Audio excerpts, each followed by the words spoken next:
As a Mormon, I always wondered what the big deal was about Christmas. I knew that there was something bigger to it, and I knew that I wasn't quite grasping the bigness of it. There was definitely a disconnect in my thought process, and I knew there was a disconnect because the Christians would go to church and celebrate Christmas in a way that was different than Mormons. And I was almost jealous of that. Like, why don't we have a really special Christmas Eve service about Jesus?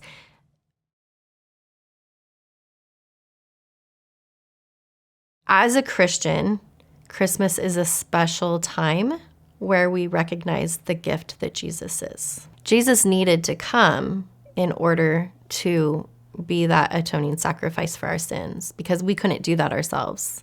And that was a gift. And so as a Christian, Christmas is a gift.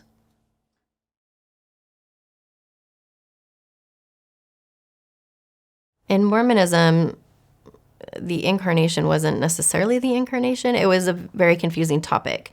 And depending on who I was talking to, whether it was family or church leaders, nobody really had an answer for me with that one. Nobody could understand how God could come down.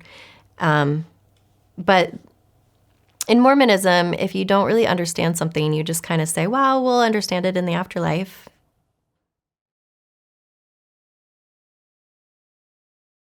The incarnation is powerful because God is powerful. God is way bigger than we are, and his ways are higher than our ways, and thoughts are higher than our thoughts. The fact that the prophets even prophesied that the Messiah was coming, that he would be named Emmanuel, God with us, is huge because God came down and was still fully God and yet fully man in order to atone for our sins. It's comforting to know that God knows us so intimately and he knew that we couldn't do this for ourselves. We could never be perfect enough to atone for our own sins. And so he sent his son